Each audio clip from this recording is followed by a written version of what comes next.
রাজশাহী জেলা মোটর শ্রমিক ইউনিয়নের নির্বাচনকে কেন্দ্র করে শ্রমিকদের একটি পক্ষ আজ সকাল থেকে বাস চলাচল বন্ধের ঘোষণা দিয়েছে।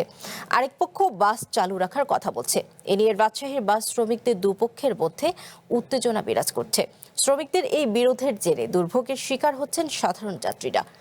রাজশাহীর বাস চালকদের চলাচলের সর্বশেষ পরিস্থিতি জানাতে রাজশাহী থেকে যোগ দিচ্ছেন আহসান হাবিব অপু। অপু, এখন পর্যন্ত কোনো দূরপাল্লার বাস ছেড়ে গেছে কি এবং বাস স্ট্যান্ডে কোনো যাত্রীদের দেখা যাচ্ছে কি, তারা কি বলছে সর্বশেষ জানাবেন। আজ সকাল থেকে এখন পর্যন্ত আসলে রাজশাহী থেকে সারা দেশের সাথে বাস যোগাযোগটি বন্ধ রয়েছে, বাস চলাচল করছে না। এখানে আমরা যেটি দেখছিলাম যে আসলে এখানে যেহেতু দুইটি পক্ষ আছে, একটি পক্ষ বাস চলাচলের চেষ্টা করেছে, কিছুক্ষণ আগেও একটি বাস যাওয়ার চেষ্টা করেছিল, দূরপাল্লার একটি বাস যাওয়ার পথে মূলত অন্যান্য শ্রমিকরা যারা বাস বন্ধের ঘোষণা দিয়েছে তারা সেটি ফিরিয়ে দেয়। অর্থাৎ সকালে থেকে আমরা এই পর্যন্ত যেটি দেখছি যে রাজশাহী থেকে কোনো রুটে বাস ছেড়ে যায়নি। আর এই ঘোষণাটি মূলত গত রাত থেকেই আসছিল এবং গত রাত থেকেই দুই পক্ষের মধ্যে এক ধরনের উত্তেজনা চলছিল।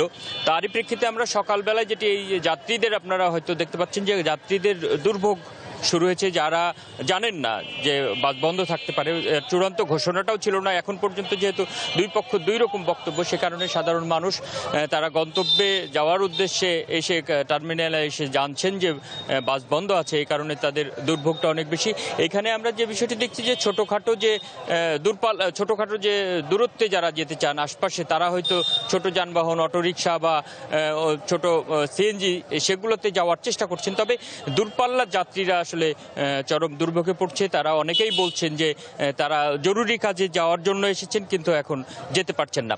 আর এই যে বিরোধটা, এখানে শ্রমিকদের যে বিরোধটা, সেটি আসলে অনেক পুরাতন, যেটি বলা যায় যে 2024 সালে 5 আগস্টের পরবর্তী সময়েই শ্রমিকদের মধ্যে এক ধরনের দুই পক্ষের মধ্যে পাল্টাপাল্টি অভিযোগ, ক্ষমতায় আসা না আসা, দায়িত্বে থাকা না থাকা, এইসব নিয়ে এক ধরনের জটিলতা চলছে। সেটি আমরা দেখেছি গত মে মাসে এইখানে রাজশাহী বাস শ্রমিক ইউনিয়ন, যেটি সেই শ্রমিক ইউনিয়নের একটি কমিটি দেয় ফেডারেশন থেকে, সেটির বিপক্ষে তারা ওই সময়টাই কর্মবিরতি পালন করে এবং একাধিকবার তারা কর্মবিরতি পালন করে, ধর্মঘট পালন করে। এর প্রেক্ষিতে রাজশাহী জেলা প্রশাসন বিষয়টি সমাধানের একটি আশ্বাস দিয়েছিল এবং ঈদের পর তাদেরকে নতুন কমিটি, নতুন একটি নির্বাচন হবে বলেই ঘোষণা দিয়েছিল। এর এই প্রেক্ষিতে মূলত গতকালকে দুপুরে জেলা প্রশাসনের সাথে শ্রমিকদের দুই পক্ষের আলোচনা হচ্ছিল, কিন্তু আলোচনাটি ফলপ্রসূ না হয় একটি পক্ষ বলছে যে তারা একটি সাধারণ সভার মাধ্যমে নির্বাচনী কমিটি করতে হবে এবং নির্বাচন দ্রুততম সময়ে দেওয়ার দাবি জানাচ্ছে।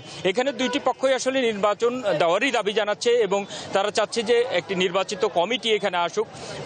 তো কিন্তু তাদের প্রক্রিয়াগুলো নিয়ে প্রতিবাদ বা প্রক্রিয়াগুলো নিয়ে এক পক্ষ আরেক পক্ষের বিরুদ্ধে অভিযোগ করছে। সব মিলিয়ে আসলে তাদের যে বিরোধ, সেটির প্রেক্ষিতে যে দুর্ভোগটা, সাধারণ মানুষের দুর্ভোগ চলছে এবং এইখানে আমরা দুটি পক্ষের সাথে কথা বলে যেটি দেখছি যে এইটি সমাধানের জন্য এই মুহূর্তে আসলে বলা যাবে না যে এই সমাধানটা কতটা সময় লাগতে পারে। তবে জেলা প্রশাসনও বিষয়টি তদারকি করছেন, তারাও জানছেন, স্থানীয় প্রশাসনও বিষয়টি যত দ্রুততম সময়ের মধ্যেই এই সমাধান করা যায় এবং বাস চলাচল আবারও শুরু করা যায় সেই প্রক্রিয়া চলছে বলেই আমাদেরকে জানিয়েছেন।